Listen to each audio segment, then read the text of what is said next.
I think that our mindset on our in-laws Yeah. has helped us a lot.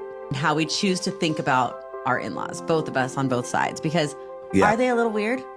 Of course. Do they have opinions on things you wish they didn't have opinions on? Yeah. Of course. Yeah, of course. But do they support our marriage? Do they encourage us? I think it's also always good to have the perspective that your in-laws have good intent for you. Most in-laws want you to have a good marriage. If your mother-in-law says something that really rattles you, Yeah. maybe the truth is you're not confident enough in your position to be unbothered. So last week we talked about roles and responsibilities and how to navigate those in a relationship. Yeah. Today we're going to talk about in-laws. In-laws. Dun-dun-dun, dun-dun. In-laws. And I remember, oh my gosh, when our firstborn was 6 months old, so over a decade ago, I used to blog. I had a little blog. It was called Grace Beyond Measuring Spoons, and it was super fun. But the most popular blog post I ever wrote was called "The Oh So Dreaded Mother-in-Law," and it is totally a spin because Clickbait. It's totally clickbait because my mother-in-law is actually fantastic. But that was my most popular. It's a topic that a lot of people want to talk about, and that a lot of people have a really hard time with. Because almost 100% of marriages have in-laws. Almost all of them, yeah. Almost all of them, yeah. So for sure, you got to. And I think it's one of those things, kind of like we talk about with marriage itself, in that people always tell you, "Oh, it's going to be really hard." And marriage is really hard. And so then you kind of go into marriage thinking, oh my gosh, it's going to be really hard. And then guess what? It's hard because and I think people do the same thing with in-laws. Like, oh, your mother-in-law is just going to be awful. And so guess what? Because that's where your mindset's at. You're going to think your mother-in-law is awful. Well, maybe she's not even. Well, maybe not. Yeah. You confirm your deepest beliefs. You confirm your beliefs. So I think it's a really important thing to talk about. Yeah, 100%. I agree with you. Yeah. So let's do it. Let's dive in. Yeah. So diving in right away,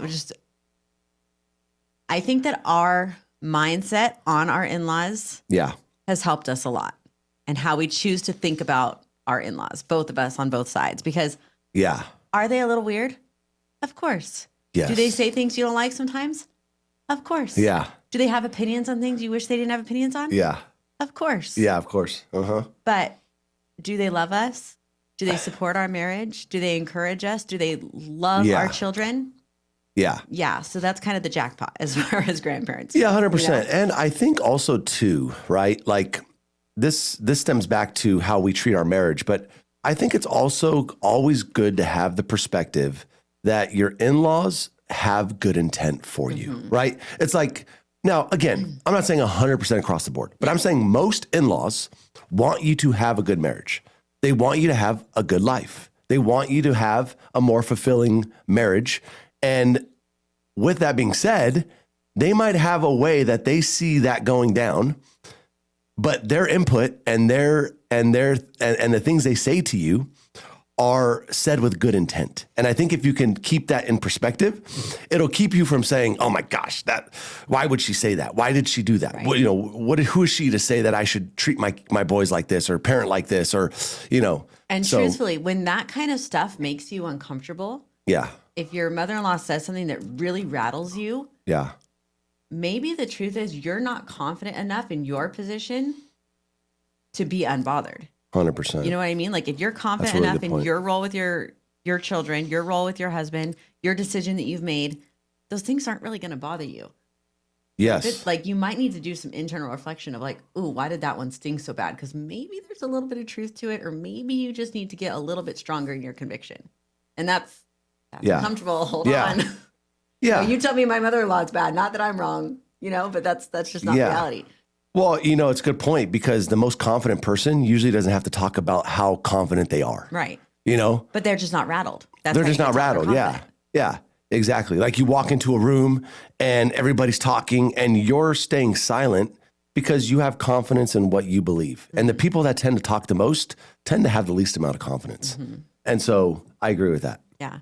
So what is your outlook on in-laws? How have you chosen to look at that from the time we were dating to married? How did you choose to see it? How did I view in-laws?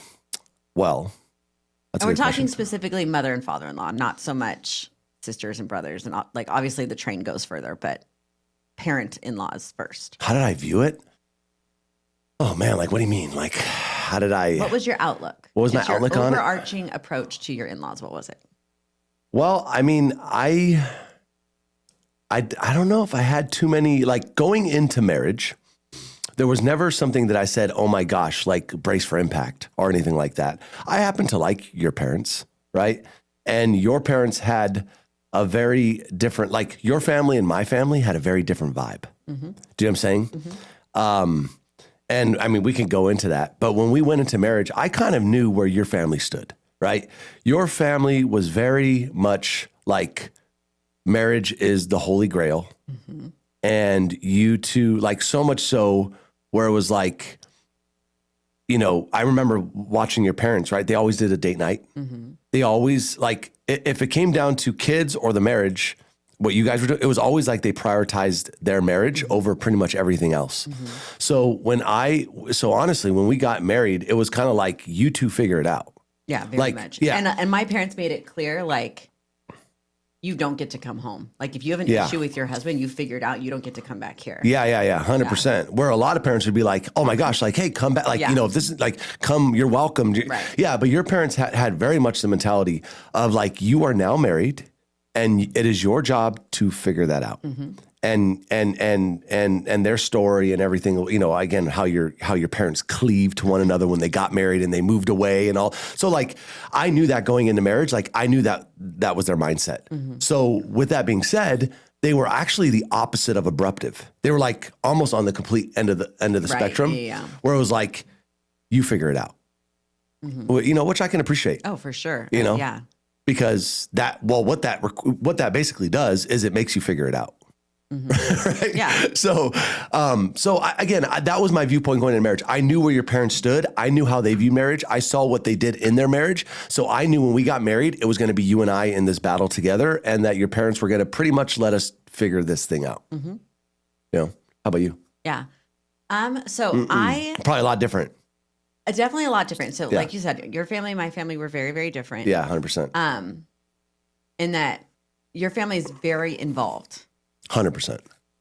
Yeah. And when we were dating, that was something that really concerned me. Because like you said, I come from a family that's like, hey, when you get married, that's it. You know, and I was really concerned that it was going to feel like not the way I wanted. And mm-hmm. I will say from the time we said our vows, there was never any issue there. And I was really, really pleasantly surprised. Your parents were super respectful of mm-hmm. our marriage.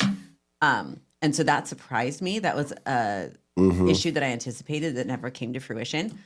But the 100%. Way I've always chosen to think about my in-laws is that,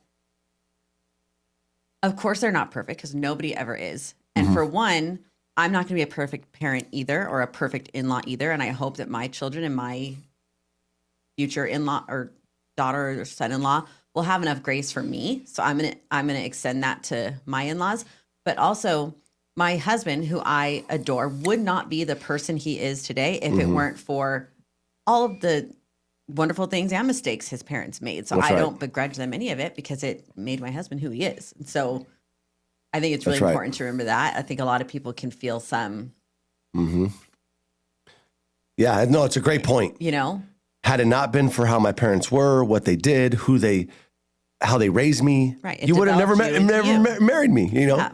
So it's a great point. And then the other thing that I've always chosen to think about when it comes to my in-laws is that I never wanted to put you in a position where you felt like you had to choose your parents or me. Like I never wanted you in that position. So I chose like, even if it's uncomfortable or hard, I'm going to choose to bless my husband by welcoming his parents into my home 100%. And loving them and like wanting them a part of our life as much as possible. Yes.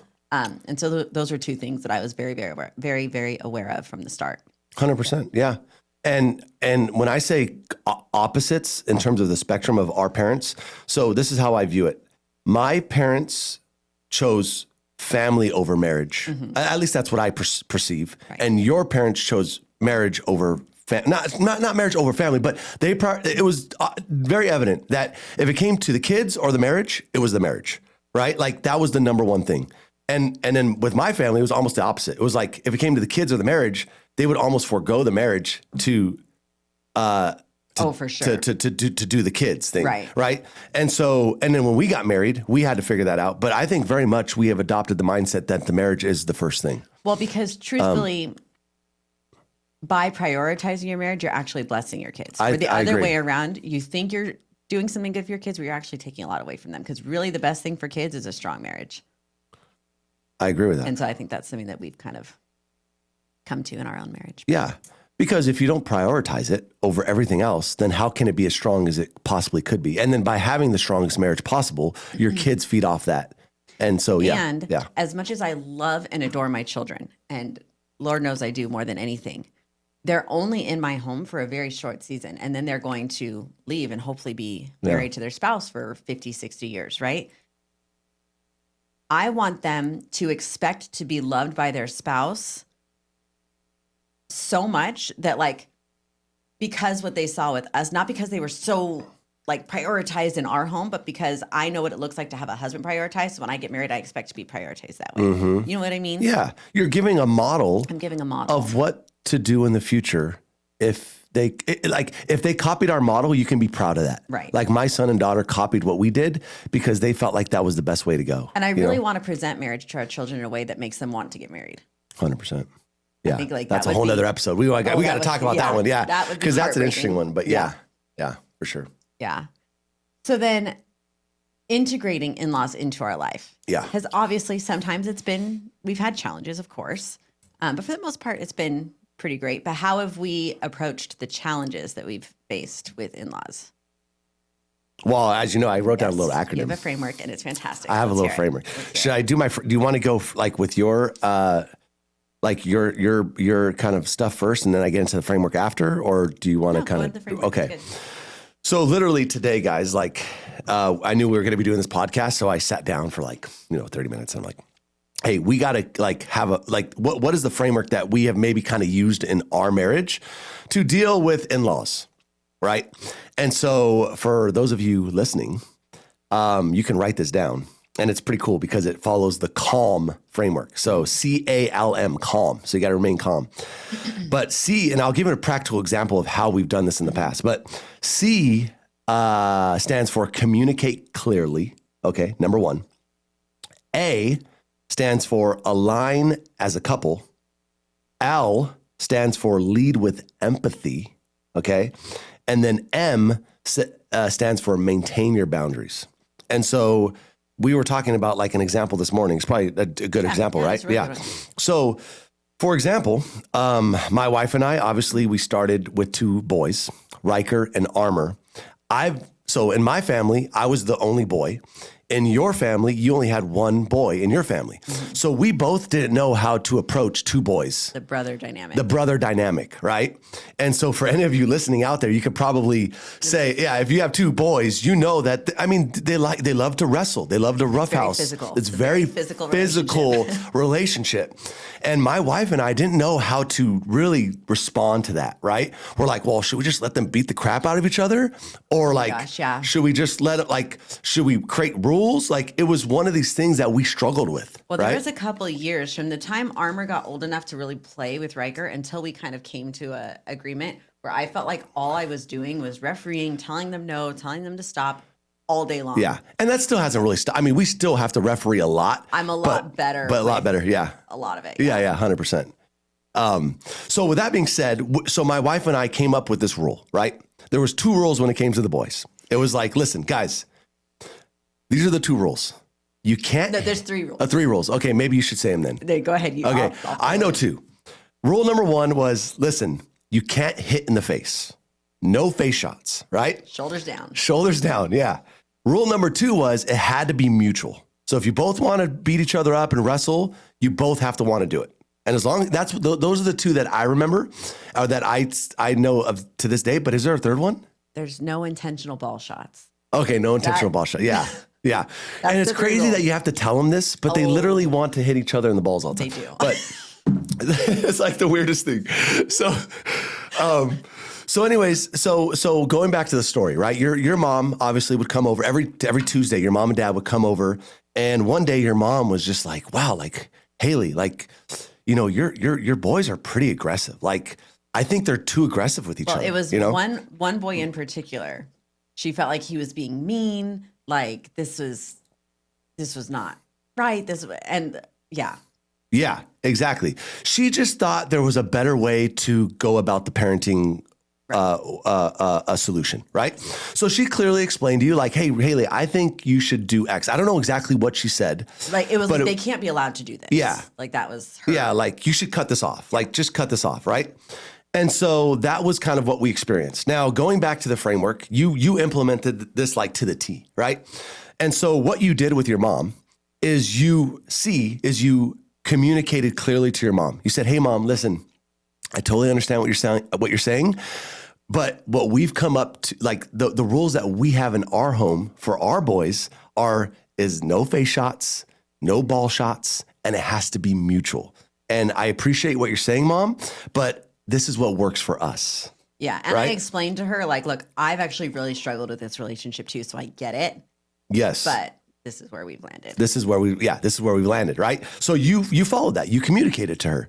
And then the second thing we did, I remember that, I think it was that night, we aligned as a couple. You told me about what, this experience that you had with your mom.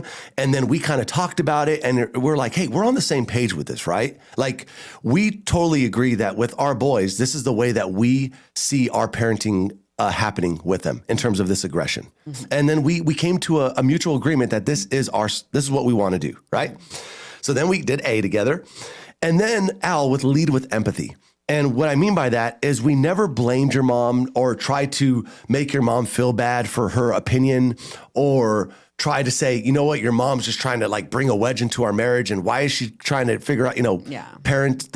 We just said, hey, listen, your mom has a way of seeing this that is different. But again, going back to her intention was pure, right? She loves the boys. She loves the boys. And we knew she loved the boys. We knew that she brought this to us because she thought, if I can communicate this to Haley, I think this might be a better way of doing it, right? But it was from a good intention. Yeah, for sure. So that's how we led with empathy. We totally understood and we took a step back and said, hey, your mom's trying to help, not hurt, right?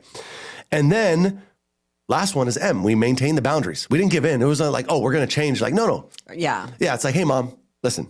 This is how we do it. We appreciate you so much, but this is what we're going to do. Mm-hmm. And then we continue to maintain that boundary of where we stand, and this is how we're going to do it, right?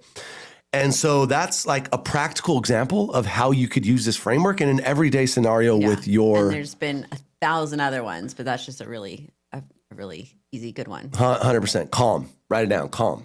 Yeah. And yeah. So what are your thoughts on that? I mean, I think it's just so good. Genius. I think it's genius. Yeah. By the way, everything you do is genius. That's just the truth. Yeah. Yeah.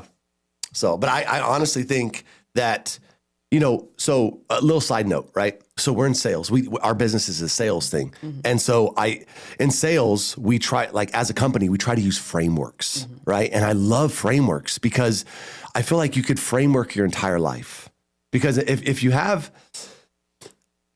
just have a framework for everyday decisions, making the decision becomes so much easier. It's not like, oh, my parents brought this to me. What do I do? It's like, no, I do the CALM framework. Right. I'm going to communicate clearly. So it makes life so much simpler. And what I've realized in business, it makes business so much and sales so much simpler as I just follow the framework. Yeah. So anyways. Okay. So yeah.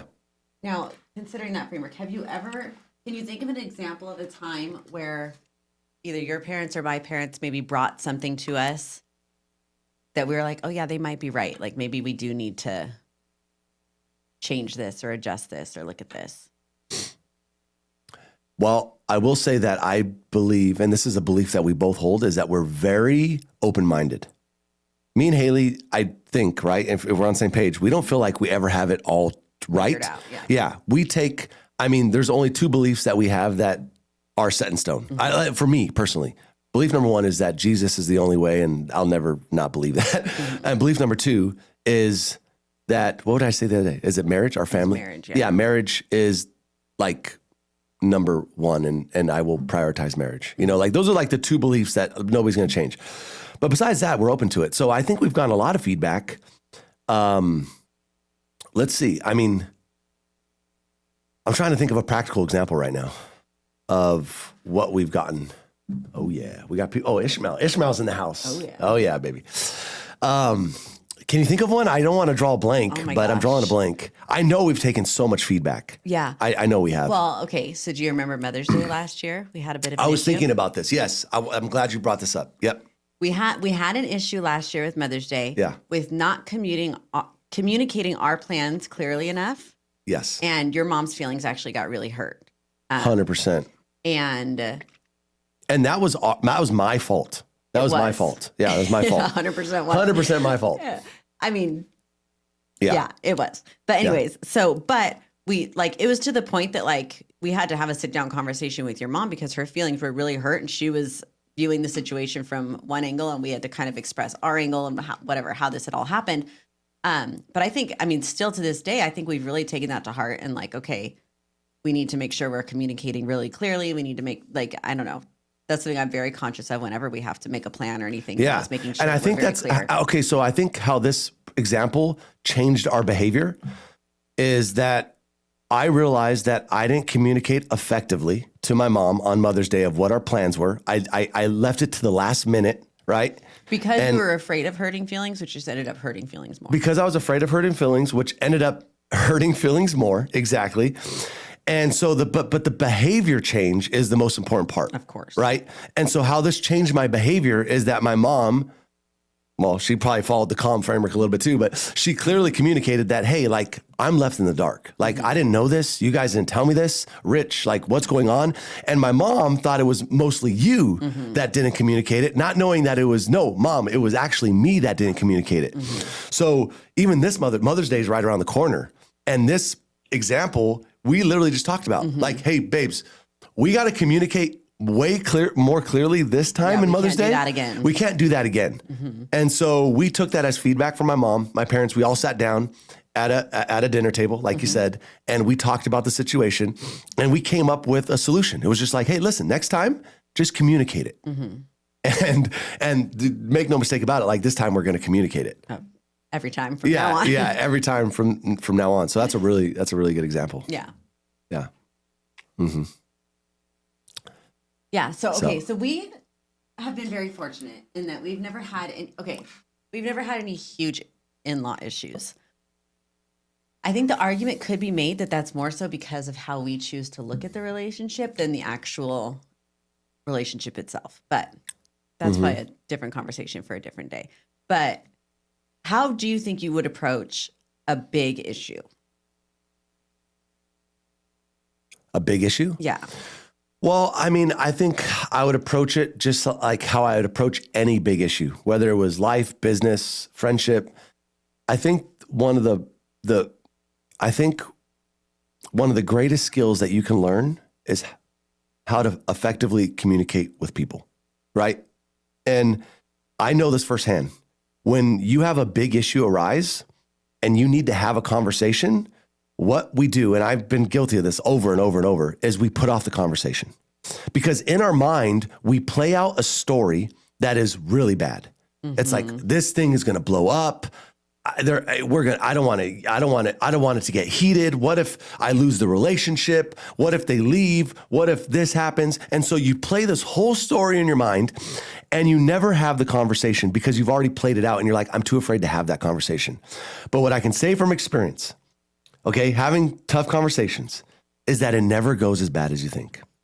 Right. And I think what's also really important to remember is that those tough conversations are worth having. You need to have them. But I think we live in a world that's so quick to cut people off. 100%. I agree with this. And it's no, there's we homeschool our kids, right? Yeah. And I have a rule in our homeschool that homeschool will always be put on the back burner of grandparents. So if a grandparent is hey, can I take the boys golfing? Yes, you can. They can get to schoolwork later because I think that they're going to learn more in those couple hours they spend with their grandpa than they're going to learn in front of their school book. So please, those relationships are so invaluable to children. And we know this firsthand. I lost my dad about a year and a half ago. And okay, that leads me to another perfect example. By the way, can I just take 2 books that people can read on this to have better conversations? Number 1 is Crucial Conversations. Okay. That book is a good book. Book number 2 is Emotional Intelligence 2.0. And that one teaches you how to deal with humans and have emotional intelligence. Some people have it naturally. Some people have to develop it. But those two books will help you. Yeah. Yeah. Good. Okay. Well, so this is another really important thing I want to Yeah. touch on, because this is another way that your family and my family are very, very, very, very different, in that your family is really, really good at knowing what's important and what's not, or knowing what's a big deal and what's not, I guess is what I'll say. And my family was a little bit different in that most things were a big deal. Yes. And so I've definitely had to learn, and I've learned a lot from your family over the years, and like how not to make a big deal out of little a things. molehill. Yeah. Yeah, it's not make a mountain out of a molehill.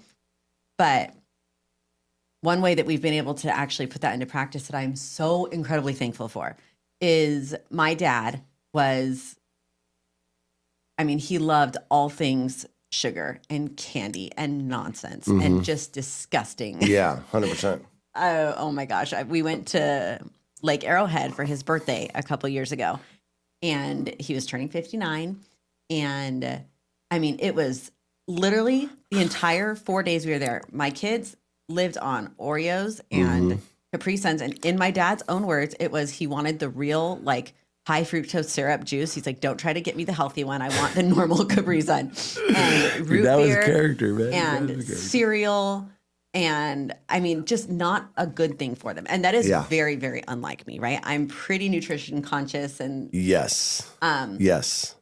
but I allowed it for 4 days, and it was just a complete free for all. And sadly enough, my dad ended up passing 9 days later.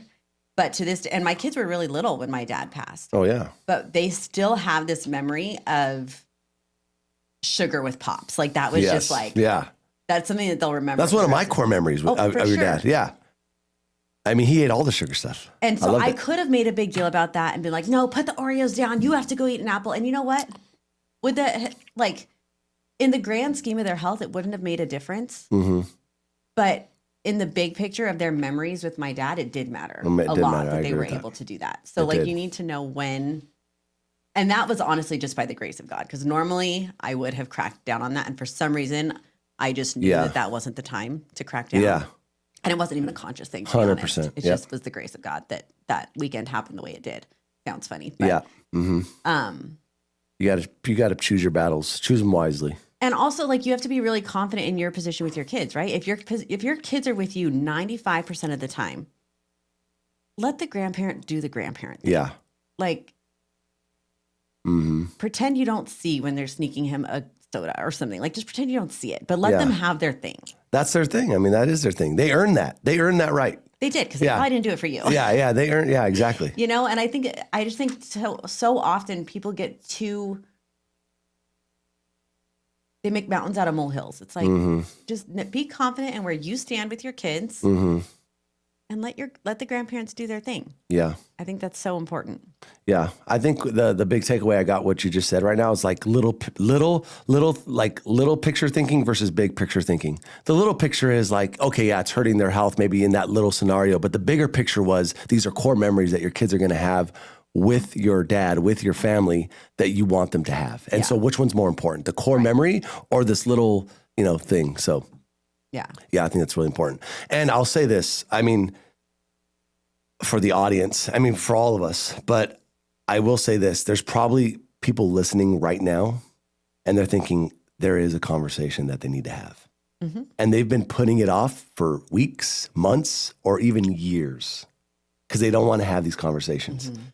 But I would encourage everybody listening, if you can muster up enough courage to have the conversation, A, I promise you this, it won't go as bad as you think. And B, you'll feel so relieved.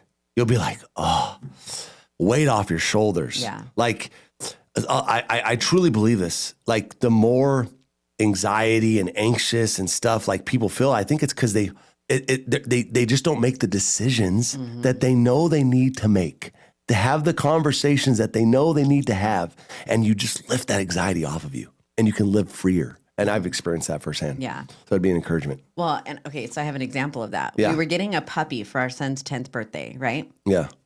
And in the process of getting this puppy, we had people telling us like, oh my gosh, you got to put up these gates because what if he's a runner, and you got to do this because what if the dog does this, and you know some puppies do this, so you better do this.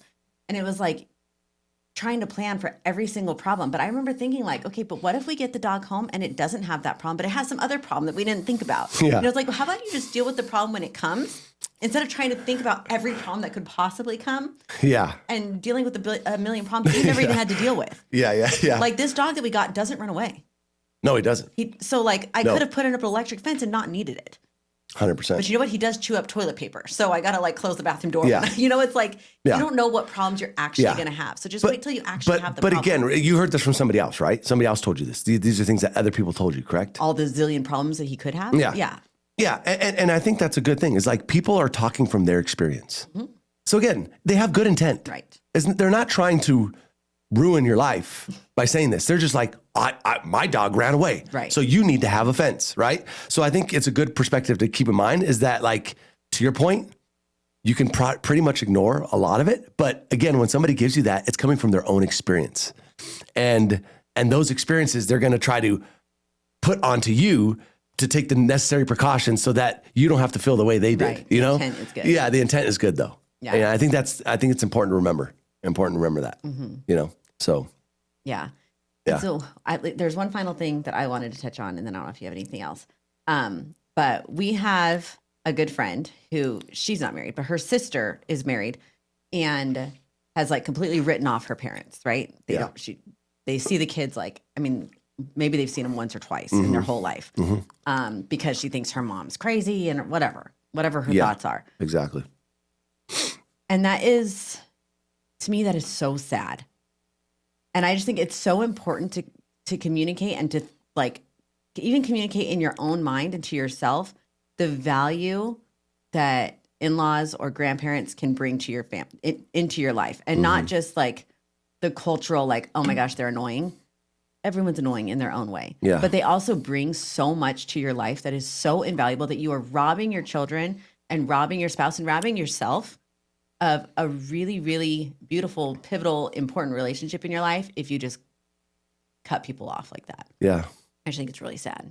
I think it is very sad. And I think you and I try to consciously remember that. Like, look, whether it's Republican or Democrat, whether it's I believe in Jesus or I don't believe in Jesus, whether it is, hey, I think, you should do this and you should do, like at the end of the day, I think you and I try to fully just understand where the person's coming from. We don't like, and by understanding where they're coming from, we don't write them off. Yeah. It's just like, hey, look, this guy obviously believes these things because he thinks it's the right way to go. Right. And even if we can't understand the conclusion, understanding that person came to that conclusion honestly through their own life experience. Exactly. And very rarely do people set out to do the wrong thing. Yeah. Or to be stupid or like that's never anyone's intent. So however they achieved that conclusion, whether you agree with it or not, they came by it honestly. 100%. And if you want to help somebody see a new perspective, the best way is not to just argue with that person and say you're wrong. It's to come alongside them, build a relationship with them, and let them see your light. Let them see your example, your light, the way that you view the world. And by coming together, you can have so much more influence in that process, as opposed to just like, you're wrong. You should be doing X. I don't agree with you. That's not right. You should be doing that. Right. I can't speak to you anymore. That all that causes is division. There's no unification there. So I think you're completely right. I think it is sad. And I would say, what I think those people need is just a good conversation, a coming to Jesus moment. Like, let's talk about this. Okay. So one thing that we didn't talk about, because we talked about how important in-laws are. Yeah. And it's so true. There does also need to be some safeguarding of the marriage, right? Yeah. So this isn't an issue necessarily that we've had, but like if your in-laws are asking to see your finances so they can go through your finances with you, that's a hard no. Like if you need help with your finances, you can go to a financial professional, but you don't go to your in-laws because that's just a recipe for disaster. And we've seen this in our people very, very close to us where it just cascades into a whole slew of boundary crossing that's not beneficial for anyone. Right? So if you need help with your marriage, okay, here's another perfect example. I'm not going to go to my mother and complain about you. That's a good, yeah, this is a good one. This is a good one. If you need a marriage counselor, you go to a marriage counselor and you get help. But don't do it with your mom. Because you might have this thing that's annoying that guess what, you get over, but now your mom knows this thing and she's not going to get over it quite as quickly as you will. And it's a breach of trust with your spouse. Yeah. I don't think your parents should be your. We have an unspoken rule that is we don't talk negatively about each other with anybody else. Mm-mm. Even in our own heads. Even in our own heads. Yeah, we try to stay away from that game. Mm-hmm. So what were you my saying? point is the first 7/8 of this episode were all about welcoming your in-laws in and encouraging them to be a part of your life. Yeah. I think the last 8th needs to at least touch on the fact that there do need to be boundaries that are not crossed and they need to be maintained. And thankfully both sides of our in-laws are very respectful of those boundaries. Yes. What were you going to say? No, calm. Last one is M. Maintain the boundary. Maintain the boundaries. And it is Be loving to have consistent boundaries. with your boundaries. And then in this note, I say don't give mixed signals.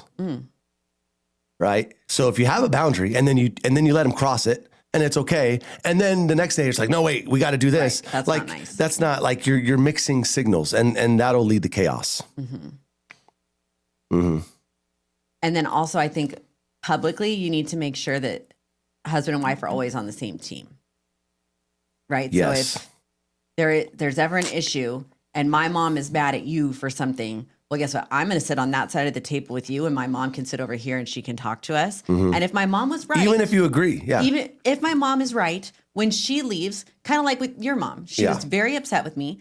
You stood with me and said, "Hey, mom, this is what happened. This is what I've." And then when your mom left, you said, "Hey, babes, I think my mom was right. I think we needed to do better with this." But you don't ever gang up on your spouse with anybody. Yeah, bad idea. No, Bad idea. You just don't do that. I've seen it. I've seen it multiple times. Yeah, I've seen people do it. Yeah, 100%. So publicly, united front all the time, 100% of the time, even if your spouse is wrong. And then privately, you can say, you know what? I think there might have been a little bit of truth to this. I think we need to look at this, whatever. Yeah. And like I said, get counseling if you need counseling. But yes, that's a really good tip. Didn't think of that. I always think about the way I equate that is I always learned you give praise in public, criticism in private. But you're in marriage, you're saying, hey, give almost similar. Thing, yeah. Praise in public and criticism in private. Yeah, it's almost the same. Yeah, identical I don't thing. think there's ever, aside from like physical danger, there's not ever a time where it's appropriate to publicly criticize your spouse. Yeah. I would agree. I would agree. Okay, that was some good. That was some good. Big topic. Big topic. I know a lot of juice there. And I mean, that's when I know we're gonna have to do again because we will. We're gonna finish this thing and I'll be like, oh, I should have said this and I should have talked about I this. know. Well, what would be cool too is just to get like as this thing goes, like getting questions too from viewers, from the audience. Like, what are some practical things that they're coming up with? Talk about it together. It'd be cool. Really cool. Yeah. So real quick before we sign off on this thing, if anybody does have any questions here in have the any live people chat, live? So we've got your sister, we've got Marcia and Marisa. Marisa. Oh yeah, baby. We've got McCrae. McCrae. We got Lindsay, we've got Erica. Yeah. And then anybody, so this podcast, guys, if you're listening on Spotify or Apple, a review would be awesome. Oh yes, I guess we have to start doing that. I know, a review would be cool. And share it if you think other people would get value, right? Share it, man. Yeah. But yeah, that'd be awesome. Well, if nobody has any questions or comments in regards to in-laws, I think we'll sign off here. Sign off, huh? Sayonara? Yep. Well, thank you guys. Is that the Ninja Turtles term? Sayonara? Is that what they say? No, that's another language. Sayonara. Sayonara. Is that what the Ninja Turtles say? You would know that. Sayonara. I don't know. Okay, but sayonara, suckers. Suckers, yeah. All right, cool. Okay. All right. All right. Peace. Bye.